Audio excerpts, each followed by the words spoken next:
one, either Ujumba or Fan, knew the exact course we were to take. The Ujumba had never been this way before, the way for the black traders across being via Lake Azingo, and the way Mr. Goody of the American mission once went, and the Fans said that they only knew the way to a big Fan town called Afua, where no white man or black trader had yet been. There is a path from there to the Rebembwe, they knew, because the Afua people take their trade all to the Rebembwe. They would, they said, come with me all the way if I would guarantee them safety if they found war on the road. This I agreed to do, and arranged to pay off at Hatton and Cookson sub-factory on the Rebembwe, and they have, look in my mouth and it be sweet, so palaver done set. Every load then, by the light of the bush lights held by the woman, we arranged. I had to unpack my bottles of fishes so as to equalize the weight of the loads. Every load is then made into a sort of cocoon with bush rope. I was left in peace at about 11:30 p.m. and, clearing off the clothes from the bench, threw myself down and tried to get some sleep, for we were to start, the Fan said, before dawn. Sleep impossible. Mosquitoes, lice. So at 12:40 I got up and slid aside my bark door.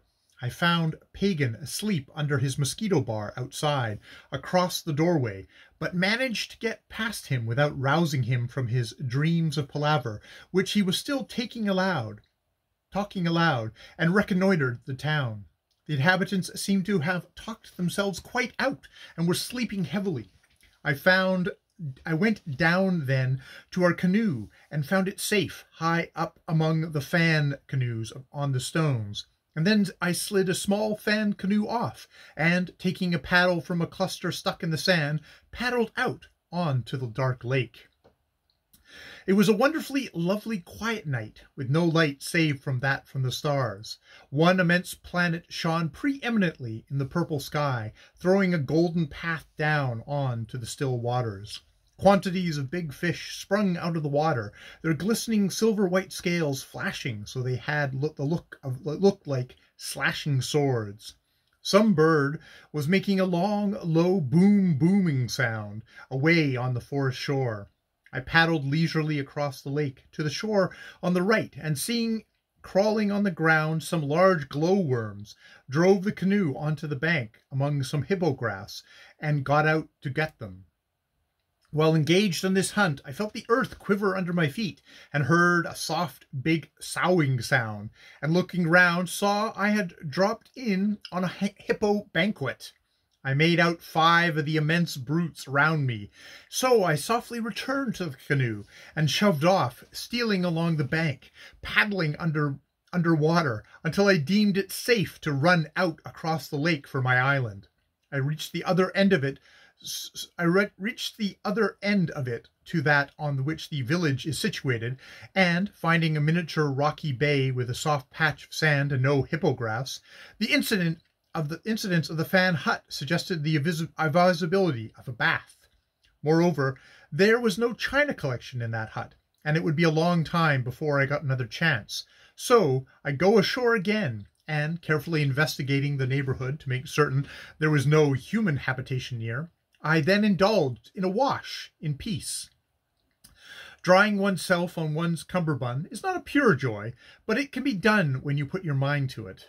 While I was finishing my toilet, I saw a strange thing happen. Down through the forest on the lake bank opposite came a violet ball the size of a small orange. When it reached the sand beach, it hovered along it, to and fro, close to the ground. In a few minutes, another ball of similarly colored light came towards it from behind one of the islets, and the two wavered to and fro over the beach, sometimes circling round each other. I made off towards them in the canoe, thinking, as I still do, they were some brand new kind of luminous insect. When I got to their beach, one of them went off into the bushes, and the other away over the water. I followed in the canoe, for the water here is very deep, and when I almost thought I had got it, it went down into the water, and I could see it glowing as it sunk until it vanished in the depths. I made my way back hastily, fearing my absence with the canoe might give rise, if discovered, to trouble, and by 3:30 I was back in the hut safe, but not so comfortable as I'd been on the lake. A little before 5 my men are stirring, and I get my tea. I do not state my escapade to them, but ask what those lights were.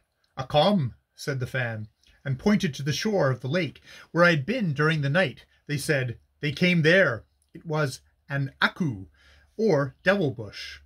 More than ever did I regret not having secured one of those sort of two phenomenon. What a joy a real devil, appropriately put up in raw alcohol, would have been to my scientific friends.